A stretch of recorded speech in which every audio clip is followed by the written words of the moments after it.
enough. No! I'm fine. I feel fine. This one had the best setting on this old house. The constant piano music playing in the background, and the performances were amazing. I really enjoyed the lighting, the constant. You can see candles and mirrors, and you can notice the cold all the time. She's coughing, she's cold all the time, and this other individual is pretty much naked.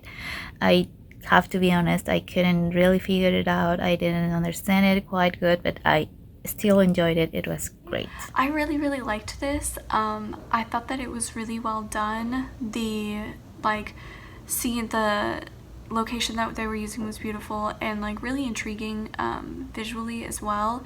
I liked that they kind of jumped back and forth in the timeline, or at least it seemed that they did, and that the thing they kind of kept going back to was in fact the music. I thought that was woven in really nicely. Every time that she kind of circled back around to the piano and back around to the melody, it felt really natural to kind of go back to that place. So I thought that was really well done.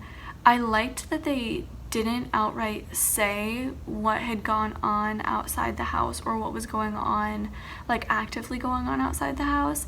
I liked that they just kind of gave you enough information and then in a way let the audience make their own conclusions. This was really well done. It was a disturbing but really intriguing delve into what I gathered was a woman's pursuit into her art, and really captured that spiral and the disconnect when you hone in on only one thing in your life and then reality becomes a bit blurred.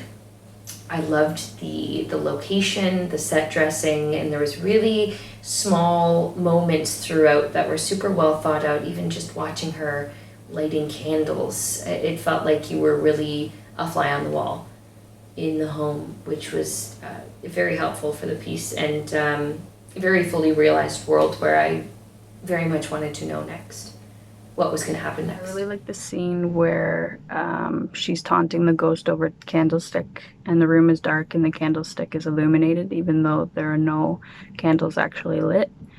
Aesthetically, this film hits a home run for me. I love the downward viewpoint when she was trying to light the candles over the piano, and when she was playing there.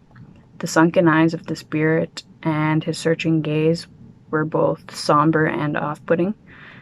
It was a silent psychological torment, which ended in a Looney Tunes fashion with a piano on someone's head, of course. This one was a thoroughly enjoyable psychological thriller. There's just so many bizarre elements, but so masterfully put together. I really loved a lot about this one. Cinematography I thought was fantastic. There's a lot of great motivated camera movement.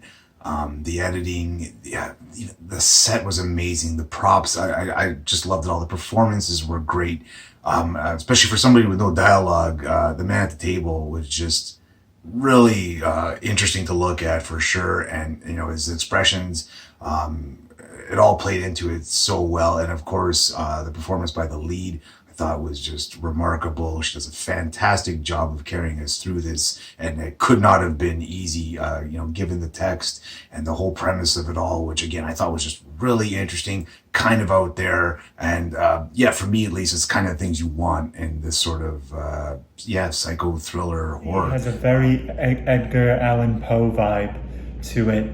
It is a short film that seems post-apocalyptic in terms of setting, but could also be perceived, in my opinion, as some kind of statement on mental health. It is quite possible that this woman is just unwell and that she has isolated herself in her home due to her mental illness, which would be supported, I suppose, by the fact that we never, of course, see the outside world, what the state of it is. We only have her word for it. And of course, of this apparition, this hallucination, this man that she is seeing, certainly could support the argument that there has been no apocalypse and she is simply seriously unwell. Either way, it is a very interesting character-driven short film that really probes into long-term effects of loneliness and isolation and a sense of hopelessness that can sometimes only be reconciled by little things like memories and even music. So a very introspective and thoughtful short film.